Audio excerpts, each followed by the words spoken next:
नांदेड जिल्ह्यातल्या वीरशैव लिंगायत समाजातील चळवळीतला आणि एक तरुण कार्यकर्ता म्हणून ज्या सोनूभाऊ कल्याणकर यांची ओळख होती, त्यांचा अत्यंत निगरून खून करण्यात आला। आणि या खुनाच्या पाठीमागं मोठं षडयंत्र आहे। त्याला राजाश्रय आहे का, गुंड टोळ्यांचा त्याला पाठिंबा आहे का, कोण सक्रिय षडयंत्र करणारे कोण आहेत, हे खरं तर पोलिसांना शोधण्यासाठी एक मोठं आव्हान आहे। पोलिसांनी गुन्हा दाखल केला, तत्परतेने आरोपी अटक केले, ही वस्तुस्थिती आहे। परंतु पोलिसांच्याच वतीनं सोनू सुद्धा क्रिमिनल होता अशा प्रकारचा नेरेटिव्ह सेट करण्याचा प्रयत्न झाला, ते आम्ही या ठिकाणी खोडून काढतो आहोत। सोनू कल्याणकर एक खोटा गुन्हा सोडला तर दुसरा कुठलाही गुन्हा नाही। तो अत्यंत समाज उपयोगी उपक्रम राबवणारा एक तरुण कार्यकर्ता होता। आणि म्हणून अशा प्रकारे प्रेम प्रकरणाचा कट मनात धरून निगरून खून करणं हे लोकशाहीला आणि डॉक्टर बाबासाहेब आंबेडकरांच्या घटनेला अभिप्रेत नाही। अशा प्रकारचा निगरून खून हा एकच नाही, म्हातारी मेल्याचं दुःख नाही, काळ सोकावू नये म्हणून आम्ही नांदेड जिल्ह्यातून सर्वच प्रमुख मंडळी, वीरशैव लिंगायत समाजातील सगळ्या संघटना, राजकीय पक्ष, सगळे प्रमुख मंडळी आज चिंतन बैठक विसावा हॉटेलला घेतली।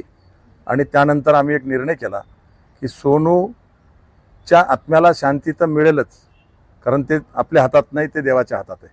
परंतु पोलिसांनी पोलिसांचं काम केलं पाहिजे आणि फास्ट ट्रॅक कोर्टामध्ये ही केस चालवली पाहिजे, विशेष सरकारी वकील म्हणून नियुक्ती केली पाहिजे आणि या आरोपींना फाशीची शिक्षा कशी होईल यासाठी ही केस भक्कमपणे उभा करण्यासाठी पोलिसांनी काम करावं, नाहीतर आम्हाला रस्त्यावर उतरून आंदोलन छेडावं लागेल अशी भूमिका आज आम्ही घेतलेली आहे। आजच्या क्षणापर्यंत तरी पोलीस योग्य दिशेने तपास करत आहेत, पण त्याच्या पाठीमागं कट करणारा कोण, जेलमधून सूत्र हलवणारा जर गोलू मंगनाळे हे जर काम करत असेल तर मग प्रशासनाच्या आशीर्वादाशिवाय आणि राजकीय आशीर्वादाशिवाय हे होणं शक्य नाही।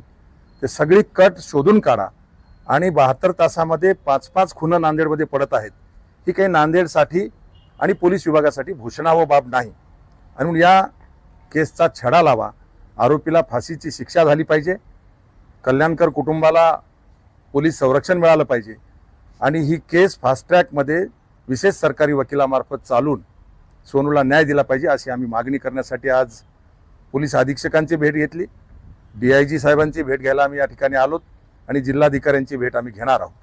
प्रशासनाला आम्ही हा इशारा देतो आहोत की आपण योग्य दिशेनं काम करा, कायद्याचं राज्य आहे, गुंडांना भीती कायद्याची वाटलीच पाहिजे, त्यासाठी पोलिसांनी काम करावं आणि सोनू कल्याणकरच्या कुटुंबियांना न्याय द्यावा यासाठी आम्ही निवेदन देण्यासाठी या ठिकाणी आलेलो। लिंगायत समाजाचा